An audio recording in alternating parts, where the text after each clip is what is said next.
Hey you guys, so you seem to like the last video I did, so I decided to do another. So today I was going to educate a little bit about PTSD and healing. It's an ongoing process, I promise. I'm a little bit tired. Event week, you know how that goes, or if you don't, you will. The crazy that is.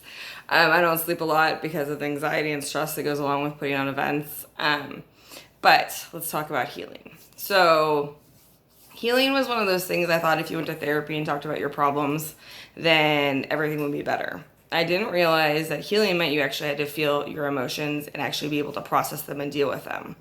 So when you're in trauma, you have childhood trauma, and you are just trying to make it, you're not actually processing because you're just in fight or flight survival mode.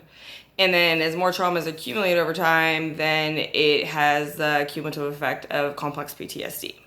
So for me, I went to therapy since I was 14 years old and learned tools for survival, but I wasn't processing the amount of trauma that had transpired in my childhood.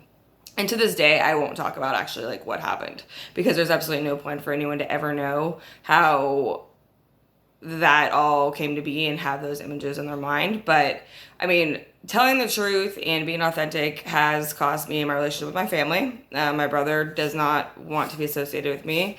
And, ending that relationship was difficult for me last week. But, as part of healing, you have to do what's best for you. And if they're embarrassed because you're telling the truth or whatever it is, that's kind of one of those things where you have to make a choice of, do I continue to perpetuate the lie that is cost me my sanity, money, time, relationships, or do I choose to bank on myself and that I have great friends, great family, or friends that are my family, and that's a choice I made. So in the healing part, though, you have to have this strength to walk away from the things that no longer serve you. And it has taken me a very long time to cut ties with a lot of people that have been there in my life for a lot of the events of my childhood and such, because I wanted to have that validation that I wasn't crazy and I wasn't making it up, and that what I experienced really did happen, because the gaslighting of I was lying and crazy and everything was really difficult for me to overcome. And it still is to this day. I mean, I had to call my ex-boyfriend last week, the one I was with from 17 to 23, and be like, was it really that bad? Like, am I imagining these things? Because you doubt your reality constantly. But part of the healing process, there's 3 phases, like, fight or flight.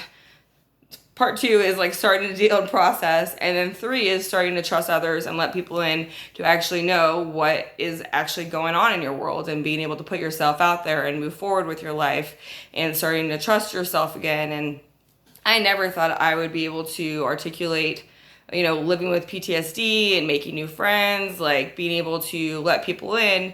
But part of healing is learning to trust yourself, to trust the events that actually did happen, even though you've been told repeatedly they didn't, and then to try to articulate to people around you how they can best help you.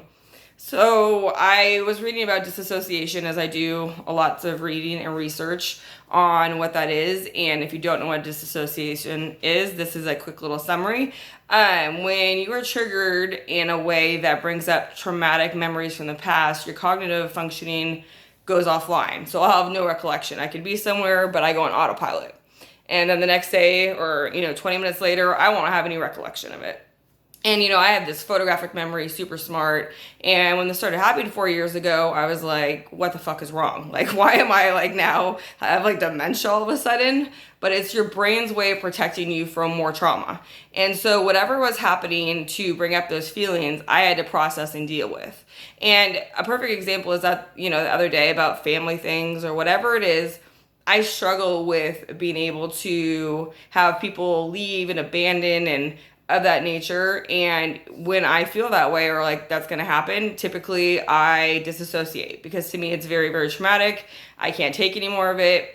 But in the healing part of that is that you kind of sit in that, you try to calm yourself, ground yourself, be able to stay present and not go into never, never land and be self-destructive. Because that's what a lot of times happens, is the fight or flight causes this feeling of guilt and shame.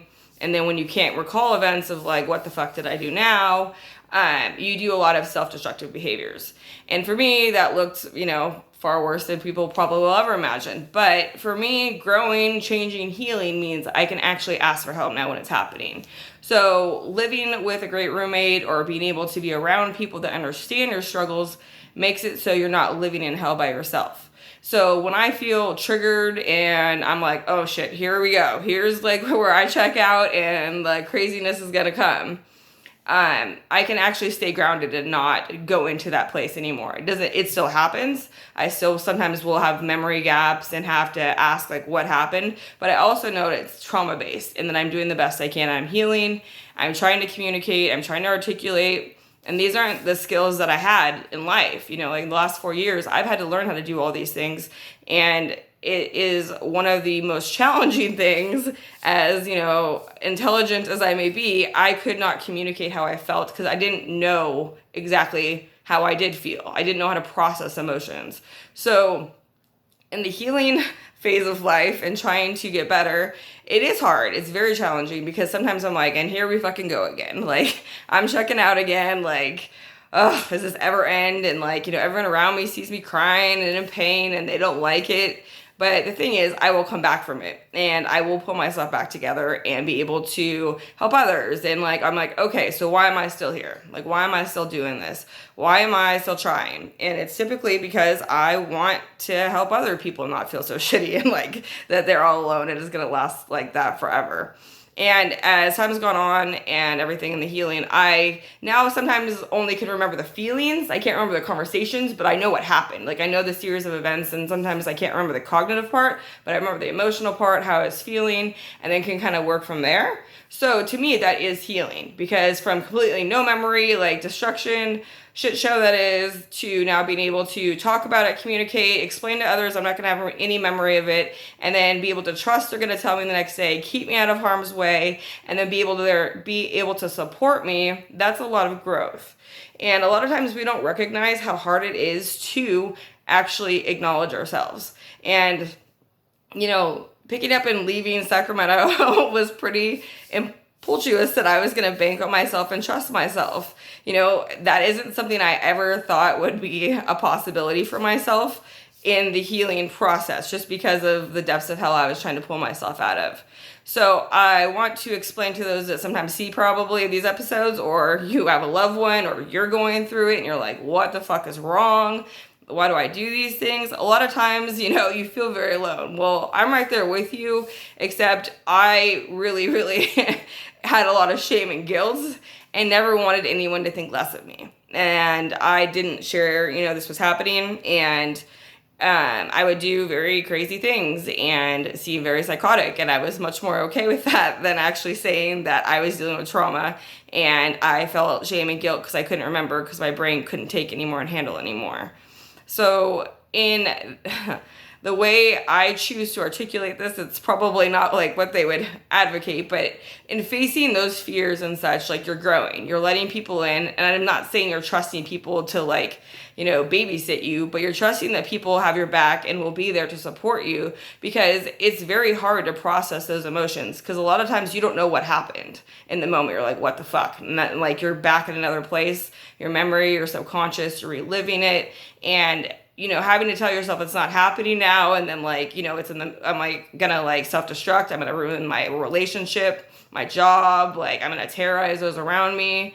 All of those things are going through your mind on top of, being in pain. So I just want those around me and those who are struggling, or even if you don't know me, to know that you're not the only one out there that's going through this. It's not a pretty process, but healing is a constant every day, acknowledging that you're still trying, first of all. Second of all, finding people that you can confide in, and then 3 is actually finding the words to describe emotions. All I knew is happy and anger basically my entire childhood and most of my adulthood. If you've ever known me, I look very, very happy, but 0 to 100 hell have no fury. And there was an incident that happened on Sunday, and I was extremely proud of myself that I did not lose my shit. And I was very calm, and the way someone chose to react though was very triggering to me, because they're like, well, I'm done with you. And I tried to do the right thing and was kind and all of this, and to have those feelings and not react in the way I used to react was like, fuck you then, let me show you. But instead, I talked about it and I cried and I got all upset. And then spent yesterday trying to process, like, what did actually happen? Did I really screw up? Like, is that just, the narrative I'm telling myself? Because it's your fight between what you know to be true and then what your PTSD tells you. What you were told every day in your childhood or whatever happened to you is the narrative that runs a lot of your life.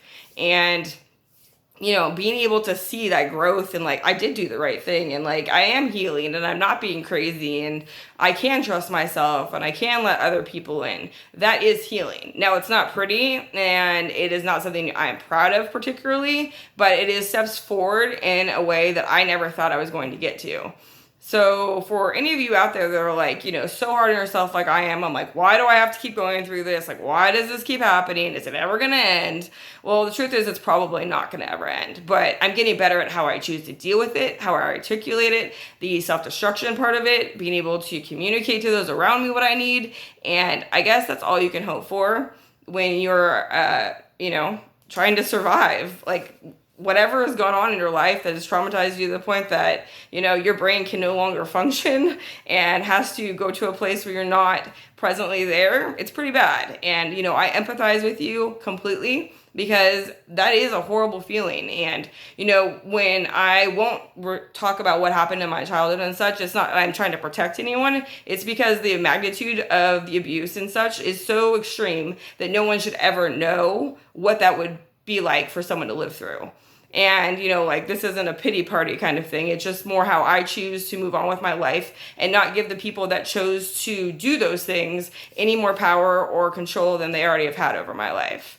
So, in conclusion, I hope that this helped inspire you. I'm doing the best I can. I'm sure all of you guys are as well. Be kind to yourself. Be thankful you're still here. I'm thankful you're still here. I'm thankful I'm still here because that is not how I felt for a very long time. And I hope you guys have a fabulous Tuesday.